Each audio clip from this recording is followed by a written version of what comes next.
Assalamualaikum warahmatullahi wabarakatuh. Salam sejahtera untuk kita semua. Baiklah, di sini kami dari kelompok 8 akan mempresentasikan hasil diskusi kami mengenai kanker otak. Sebelum dimulai, saya akan memperkenalkan anggota dari kelompok 8, yaitu pertama ada Aprilia Dwi Wijayanti, kedua ada Modesta Jessica Masriat, ketiga ada Hairunisa Ruliana, keempat ada Faras Wardianingsih, kelima ada Andre Wijaya, dan saya sendiri Tiani Dietari. Baiklah, langsung saja kita masuk ke penjelasan.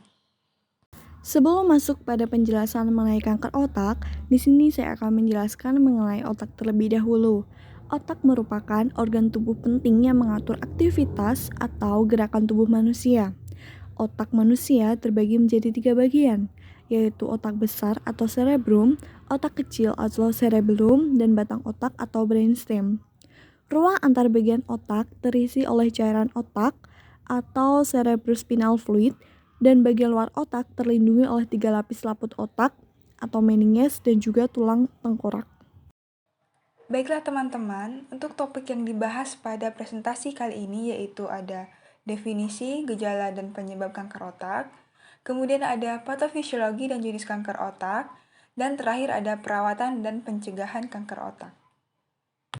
Baik, kita masuk pada penjelasan yang pertama mengenai definisi dari kanker otak. Kanker otak merupakan penyakit berbahaya bagi kehidupan manusia karena bisa menjadi penyebab utama dari kematian. Kanker otak disebabkan oleh konsekuensi dari pertumbuhan abnormal sel-sel pada otak. Baiklah, selanjutnya saya akan menjelaskan topik yang kedua, yaitu gejala kanker otak. Gejala kanker otak secara umum dapat berupa perubahan mental ringan seperti psikometra astenia yang dapat dirasakan oleh keluarga dekat penderita, berupa mudah tersinggung, emosi, labil, pelupa, perlambat aktivitas mental dan sosial, kehilangan inisiatif dan spontanitas, mungkin diketemukan ansietas dan depresi. Gejala ini berjalan progresif dan dapat dijumpai pada 2/3 kasus. Yang kedua ada nyeri kepala.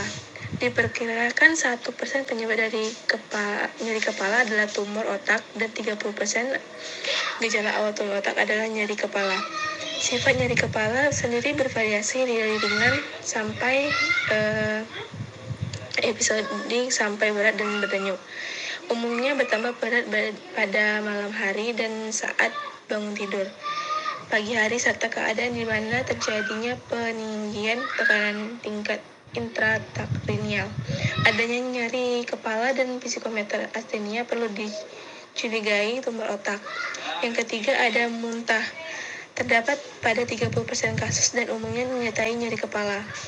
Bangkitan kejang dapat merupakan gejala awal dari tumor otak pada 25% kasus dan lebih dari 35% kasus pada stadium lanjut.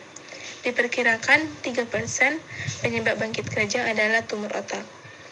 Dan yang terakhir ada yaitu mengalami status epilepsi. Bangkitnya kejang ditemui pada 70% tumor otak di korteks, 50% pasien dengan astrositoma, 40% pada pasien meningioma, dan 25% pada glioblastoma. Baiklah, selanjutnya saya akan menjelaskan mengenai penyebab dari kanker otak. Untuk penyebabnya sendiri ada 2 faktor. Yang pertama ada faktor internal dan faktor eksternal. Untuk faktor internalnya sendiri ada faktor keturunan atau genetik. Jika ada sanak saudara yang punya riwayat penderita kanker otak, berarti peluang untuk terkena kanker otak lebih besar daripada keluarga yang tidak penderita kanker otak. Lalu yang kedua, jika ada riwayat benturan yang terlalu parah, berarti benturan ini dapat menyebabkan trauma pada jaringan otak sehingga bisa menjadi penyebab tumbuhnya jaringan abnormal dalam otak yang kemudian dapat berkembang menjadi kanker otak. Yang kedua yaitu faktor eksternal. Untuk faktor eksternal itu sendiri bisa berupa dari pola hidup yang kurang sehat, misalnya merokok, makanan berlemak, kurang serat. Yang kedua yaitu bahan karsiogenik, misalnya minyak goreng yang dipakai berulang kali, bahan kimia yang termakan. Yang terakhir ada radiasi. Paparan radiasi dalam gelombang tertentu dapat memicu perkembangan sel otak kanker. Selanjutnya yaitu patofisiologi kanker otak. Patofisiologi kanker otak melibatkan beberapa mekanisme yang kompleks. Pertama-tama, sel kanker biasanya tumbuh dan berkembang biak dengan sangat cepat. Hal ini terjadi karena sel-sel kanker kehilangan kemampuan untuk mengendalikan pembelahan sel dengan benar. Selain itu, sel-sel kanker otak dapat menyebar ke area lain di dalam otak atau ke bagian lain dari tubuh melalui sistem peredaran darah, yang disebut sebagai metastasis. Metastasis dapat menyebabkan kerusakan pada jaringan yang sehat dan mengancam fungsi normal organ. Baik, pada jenis kanker otak ada 6. Yang pertama, glioma. Ini adalah jenis kanker otak yang paling umum. Glioma terbentuk dari sel-sel glia yang melindungi dan mendukung sel-sel saraf di otak. Glioma dibagi menjadi 3 kategori berdasarkan seberapa ganas secepat tumbuhnya tumor, yaitu glioma rendah, glioma sedang, dan glioblastoma multiforme atau GBM. Yang kedua, meningioma terbentuk dari sel-sel di selaput yang melindungi otak dan sumsum tulang belakang atau meningi. Meningioma adalah jenis tumor otak yang paling umum dan seringkali bersifat jinak.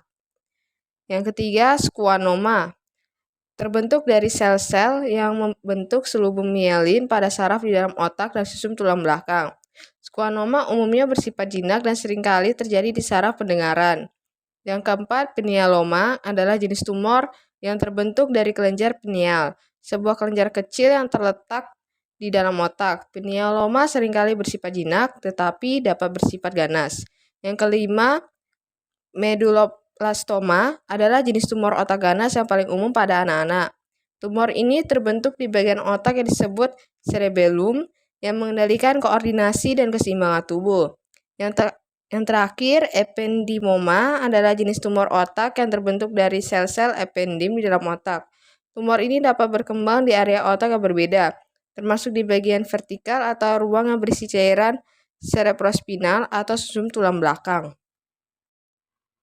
Baik, pada bagian perawatan kanker otak, yang pertama, pembedahan atau operasi yang dilakukan untuk mengangkat sebanyak mungkin tumor otak yang memungkinkan.